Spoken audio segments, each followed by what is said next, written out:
Welcome to Insights from the Couch, where real conversations meet real life at midlife. We're Colette and Laura, two therapists and best friends, walking through the journey right alongside you. Whether you're feeling stuck, restless, or just unsure of what's next, this is a space for honest conversations, messy truths, and meaningful change. And our Midlife Masterclass is now open. If you're looking to level up, get into action, and make midlife the best season yet, go to insightsfromthecouch.org and join our waitlist. Now let's dive in.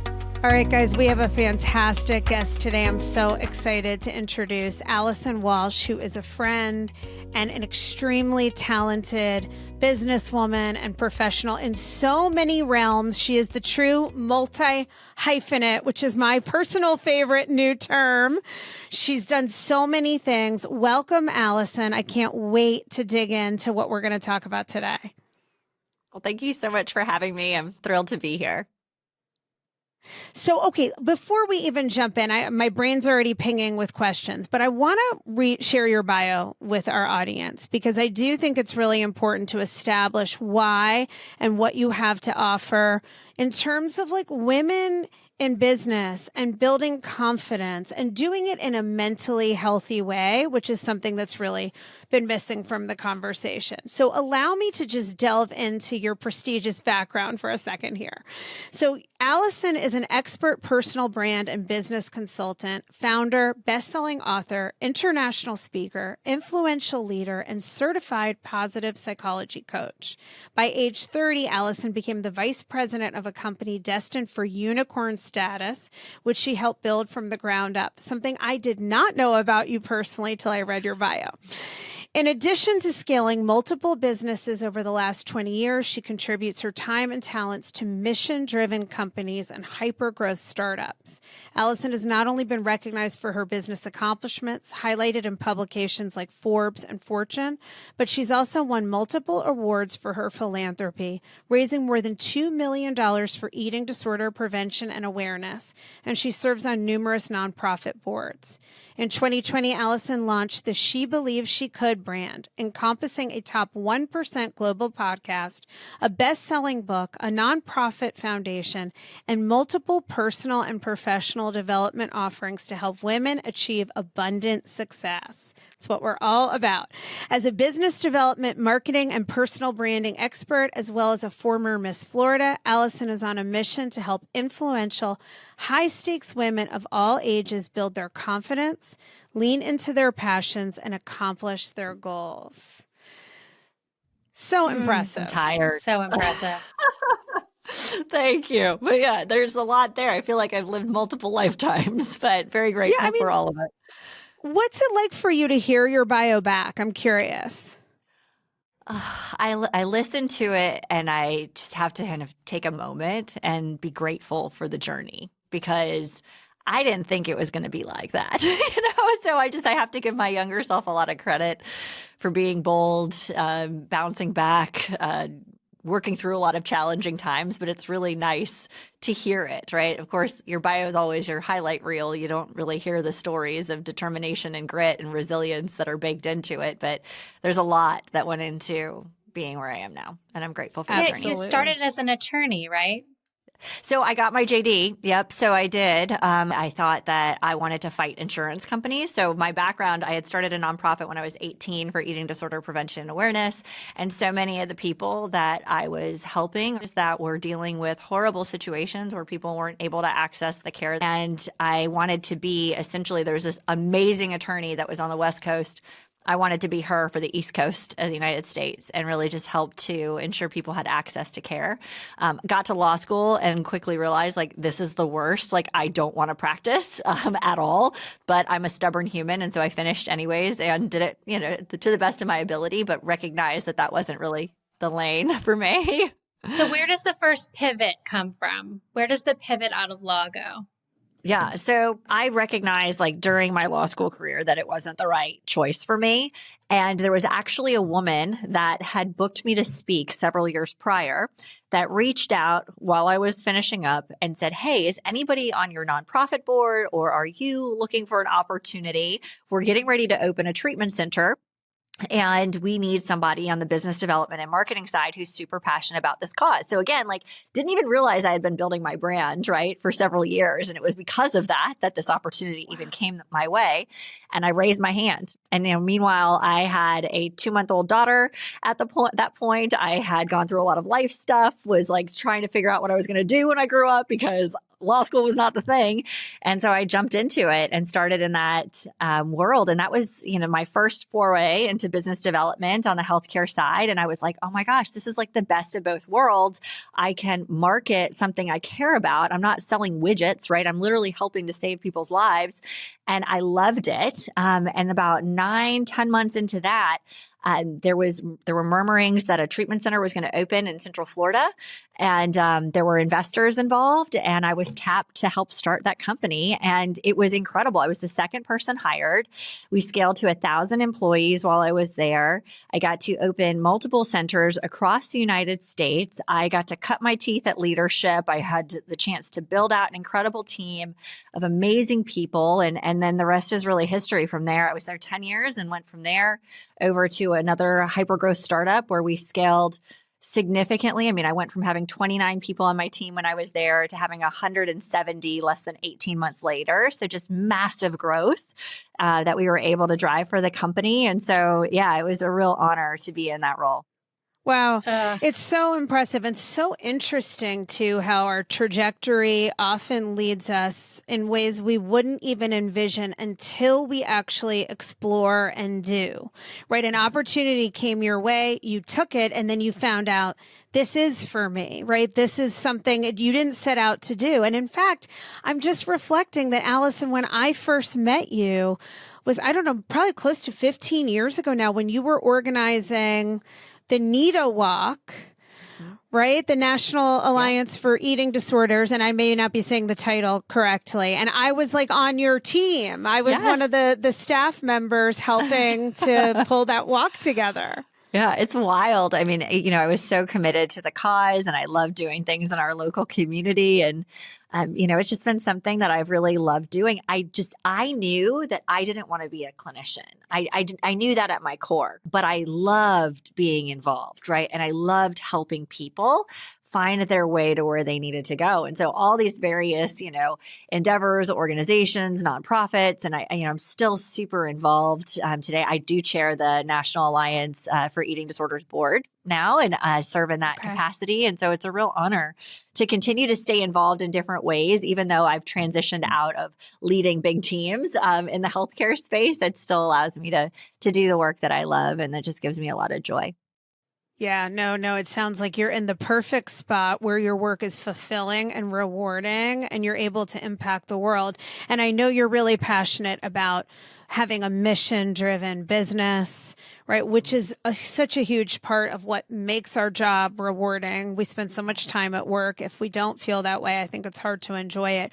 So tell us a little bit about She Believed She Could, the mission for that, and how that's working in your life and bringing you a sense of purpose and meaning. Oh, I'd love to. So, and I think about She Believed She Could, again, kind of started innocently. It was a month or two into the pandemic where, there was just a lot of negativity in the world. There was a lot going on, a lot of unknowns, and there were a few factors at play. Number one, I'm a positive person by nature. And everything was just so dark during that time that I was looking for the joy. And I was like, if I can't find what I need, I'm going to create it. So that was one factor.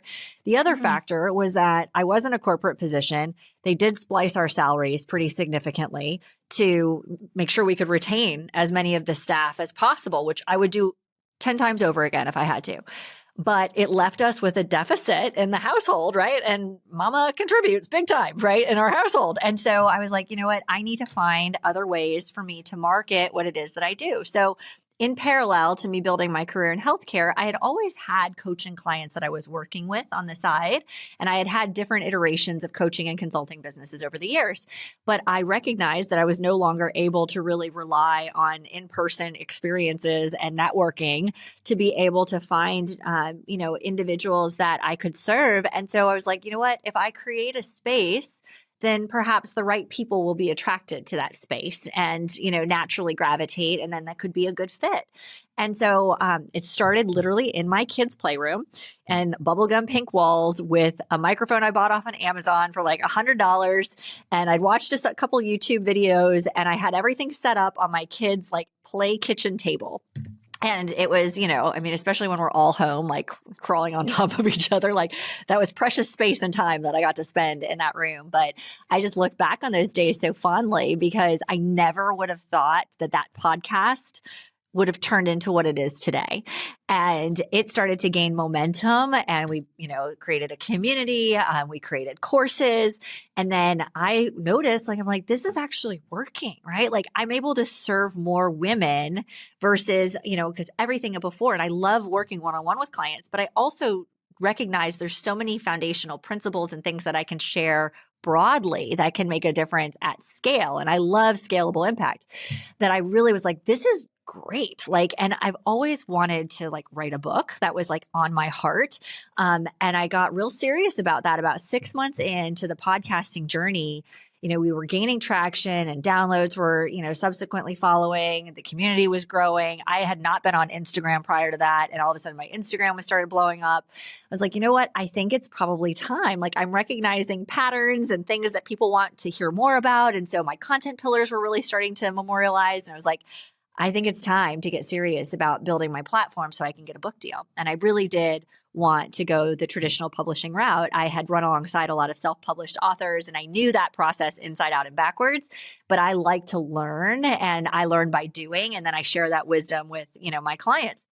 And so put my head down and got serious about building out the brand, building out the message, and then ended up landing a publishing deal shortly thereafter, and published with Wiley back in 2023.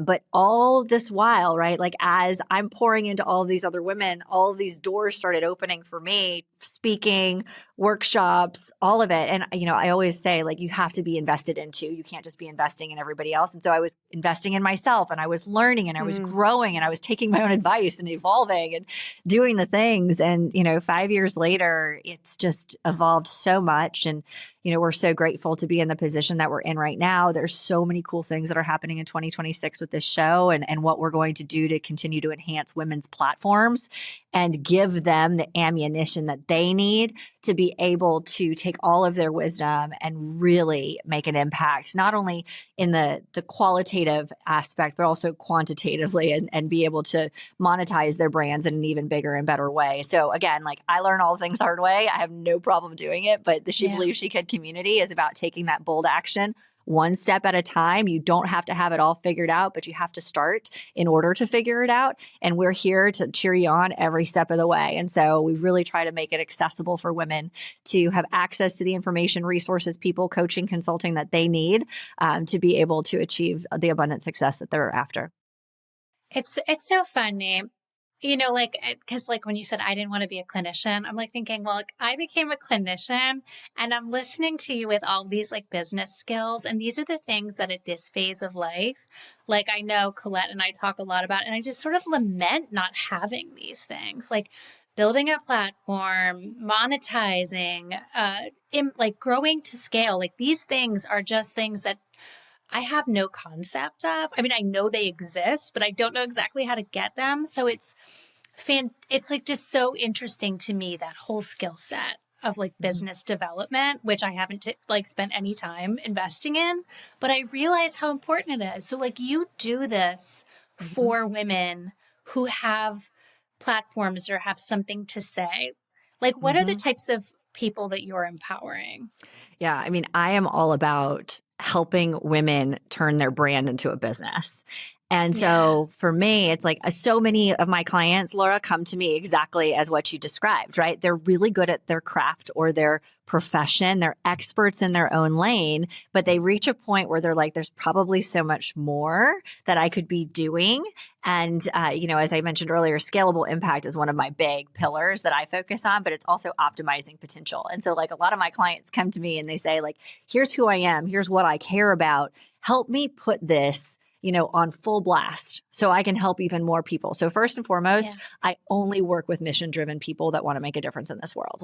That is my through line. I am not about an ego-driven personal brand. I am about propelling women's messages forward that want to do good in this world and have something to share and that deserves to be shouted from the rooftops, right? And so those are like my ideal people to support. And, really it's looking at it saying, okay, is this something that you want to be your job, right? Do you want your brand to be your full-time career, meaning you're going to monetize the knowledge, skill sets, wisdom that you have, and it's going to be packaged in a way that's different than maybe what you're doing today?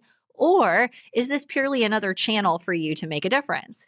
And based on what the goals are, right, or whatever we're working on, typically clients come to me when there's a launch of some nature. Either they want to launch their personal brand or there's something within their brand ecosystem that's about to be a priority. Books, podcasts, all of the things, right? Maybe a side business or a venture, something that's been on their hearts. We work with a lot of coaches and consultants that are packaging their offers and they want to, again, have the ability to work with more people. So we do everything on that end. And because like we've done this so many times now, I've had over 300 private clients that I've had the honor of running alongside, which is just such a privilege. But then there's all the community members too, right? People that have done cool things and experiences that they're sharing, right? And so it's just this ecosystem of helping one another to propel that message forward.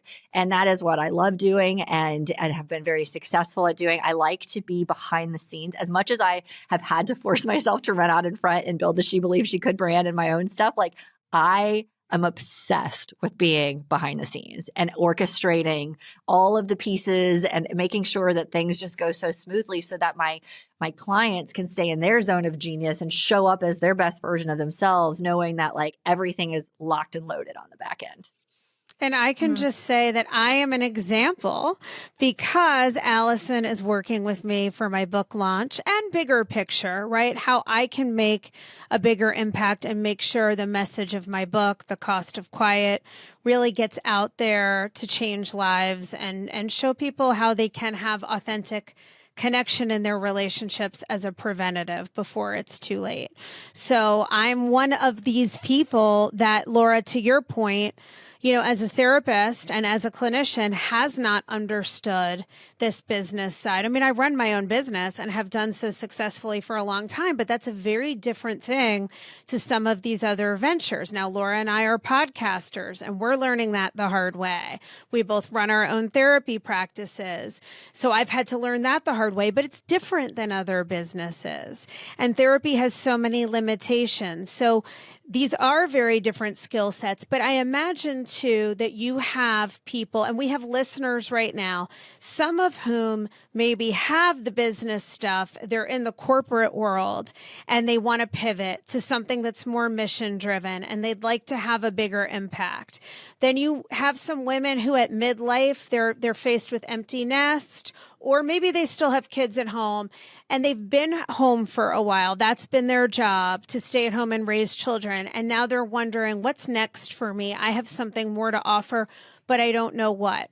Or you have therapreneurs like us. There's so many different iterations. So, and I know there's specifics for every different type of woman, but at the same time, when you say, you mentioned it before, so many women want to have a bigger impact. We want that sweet spot of like the impact, having a sense of meaning and purpose, and being able to make a good living, because that's important. And I don't want that to be lost. There's a lot of shame in therapy circles in particular that our listeners probably don't know about actually, like, you can want to change the world and also want to make enough money to feel secure and stable and live a good life. And we should applaud all of that. So what do you say to women who are like, yes, yes, yes, they're listening and they're going, okay, I love this. I want this. I'm excited, but I don't know where to start. Like, what's your best advice for these ladies? Yeah, well, and this is a great question because all of the different, I call them avatars, right? Like the different personas that you just described, right? Between,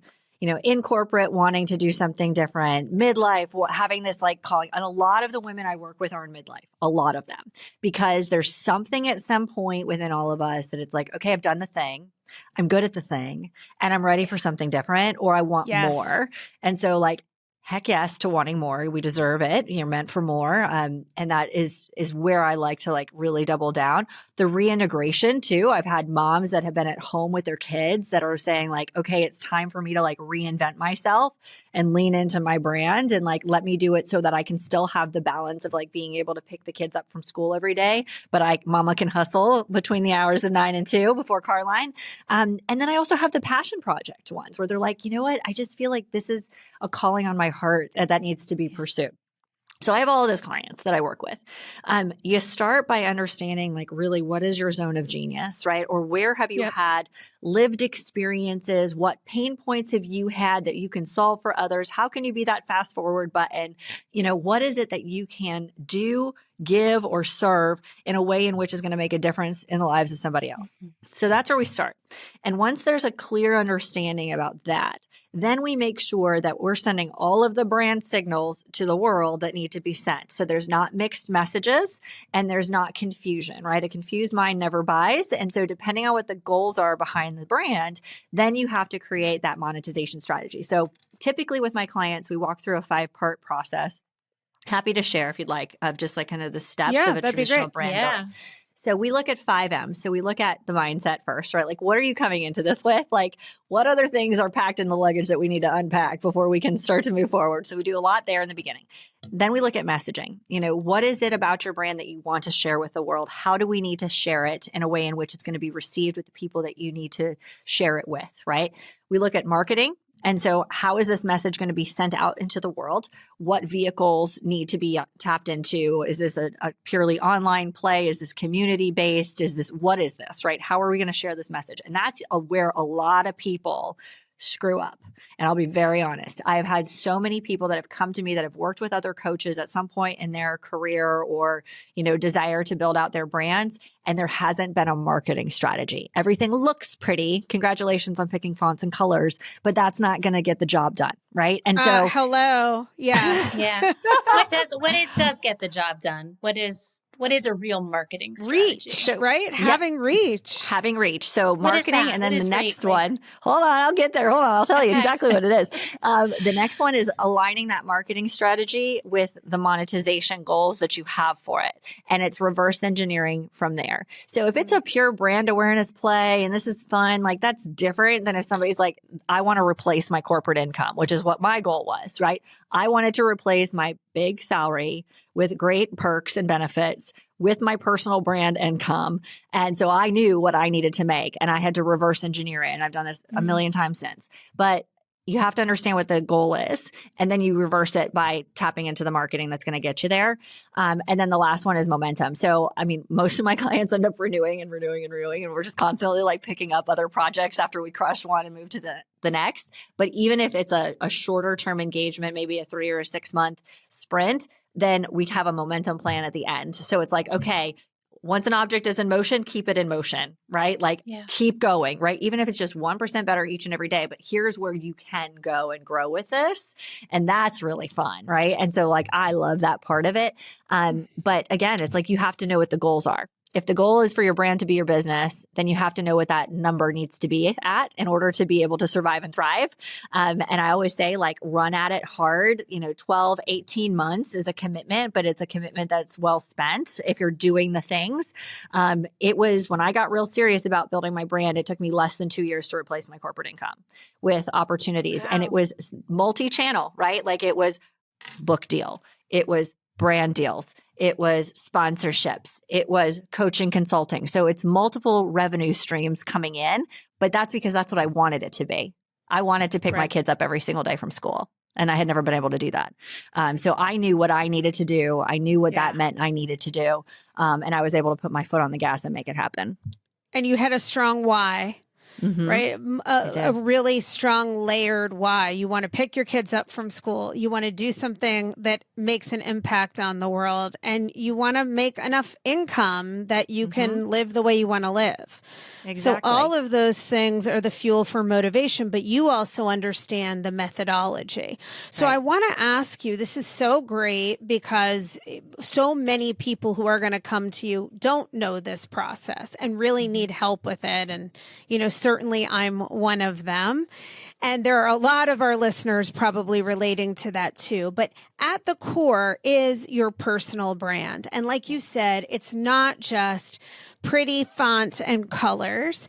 Talk to us a little bit about why a personal brand is so important and where do we begin with that? Yeah. Ultimately, it's your reputation, right? So we all have one. It's just how much attention do we spend developing and cultivating it? And I always say, like, don't let somebody else control the narrative of your brand. Mm-hmm. Like, you need to control that narrative. And so it will also evolve. And that's the other thing, is that sometimes people are like, okay, good, I'm done. It's like, actually, you're a human being and you're going to evolve. So your brand is going to evolve with you. But, it's the values that you have, depending on what it is, what industry that you're in. It is the way in which you represent yourself to the world, right? And we all have layers and things that we can do and contribute, but it's identifying which of those are your zones of genius that you can monetize and you can share in different ways with those that you want to serve. And so, like, that's the business of brand building. But ultimately, even if somebody's listening right now, they're like, Allison, I don't have any desire to do this right now. Totally fine. Cool. You should also be building your brand if you're in corporate or you're working for somebody else, because ultimately, back to just the simplistic nature of your brand being your reputation, you want people to think of you for the next opportunity, for the next project, for the pay increase, for, you to be able to experience things that you wouldn't have been able to experience. Like, I was always building my brand, even when I was scaling other people's companies. So I was a thought leader within the organization. I'd raise my hand. I'd speak up at meetings. I'd contribute. I'd offer to be the source for a news article or whatever it was. Like, I was building my brand intentionally so that, as that then took off and took on a life of its own, I had done the work, right? I had been doing the work. And so there's so much that you can do to lay a foundation for your future self that maybe right now you're like, I don't know if I'm ever going to use it, but guess what? You're going to be much better off if you decide one day you want to, if you've done these things and you've been very intentional about taking advantage of opportunities that are right in front of you. Yeah, that's interesting the way you speak about having a brand, because I think it's very in the zeitgeist, like every woman has a personal brand or everybody's trying to leverage a personal brand. And it's become, I think, a little saturated, but like the way you're framing it makes me realize you're always building a brand, whether you realize it or not. And so you might as well be intentional about it.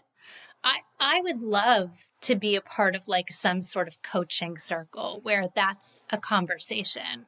I mean, I think that would be so, is that what you do? Do you have those things? So there's some really cool stuff that's happening in 2026. We had the She Believed She Could Society for quite a while. We paused on that while I leaned into really supporting my private clients at a higher level. But there are some wonderful things that are coming out for this next year, because it's exactly what you just said, Laura. There's a desire to learn more and a curiosity of how do I do it? And also a real ask for it not to be hard and not to be confusing, because I think what I've seen, and again, I've had so many clients that have come to me having worked with other people where they walked away feeling like I got nothing from this experience. And that is not how we operate. Over deliver, value, right? That's what we want. Because ultimately we want to build your confidence in your ability to do it and keep growing. And so that's really where we're focused. And we do a lot with creators. And so there's some cool things happening next year with podcasters, with course creators, with other influencers. So we're really trying to pull it all together so that people have a go-to resource where, number one, they know that we believe in them 100%. And we're going to do everything we can to make them successful. And they're surrounded with other people that have a similar mindset, because there can be a lot of hate out there. Even it's just wild, right? And so you want a safe place where you can come, learn, grow, be a part of, and then propel forward. So there's lots of good things. And I think we can't really do it alone. So I think that's an important part of this. If you're just staring at yourself in the mirror, it's really, really hard to figure all of this out by yourself. For most of us, we need community, I think, for everything, but to get some perspective and to be able to talk through what your vision is. Some listeners don't even know what their vision is, right? They don't know what they want. And then that's the journey that's so exciting, and being intentional about about building your personal brand along the way. And of course, all of this leads to what you're describing, wherever our listeners are in their own journey. All of this is confidence building. And before we wrap up, I want to ask you what you asked me when I was on your podcast, because I didn't get your answer. I shared mine. And you asked, what does confidence mean to me? So I want to ask that same thing of you, Allison. I'm so curious your definition. Yeah. So for me, confidence means honoring the commitments I have with myself. And my confidence grows as a result of doing the things I say I'm going to do. And that's everything from not hitting snooze on the alarm and getting up and working on projects that matter to me, all the way up to doing hard things and stepping outside of my comfort zone. Every time that I do something, I prove to myself that I can, or that I've learned something valuable that will prevent me from making a mistake in the future. And so, I think that the most simplistic way of doing it is doing the things that I say I'm going to do. Action absolutely builds confidence more than ideation and analysis paralysis, which is where so many people get stuck. And it's totally normal, right? Like I have so many clients that have, said to me like, I'm good, I'll do all the homework, but oh my gosh, when it's time to push publish, send, share, post, whatever, I'm going to freak out. And I'm like, I'll push it. Done. So it's just like, it's doing the thing, right? And it's also knowing, where you need support and then getting that support so you can be able to propel yourself forward in the future. So you are it's right. made all the difference. There is no substitute for action. What a great takeaway for our listeners. Do the thing. It's the only way, and nothing will empower you like doing the hard thing and seeing you can, which is why I so love She Believed She Could. It's just the perfect name to capture that feeling that propels us into stuff that's beyond our wildest dreams. So can you tell our audience where they can find you and learn more about all these good offerings? Yeah, absolutely. Thank you. So everything is housed on AllisonWalshConsulting.com. We are relaunching the She Believed She Could site in January of next year. So very excited about all that. I am very active on Instagram. If you want me to have a conversation, you can find me in the DMs. Like I am very, very tuned in there. So it's at Allison Walsh. The podcast is She Believed She Could.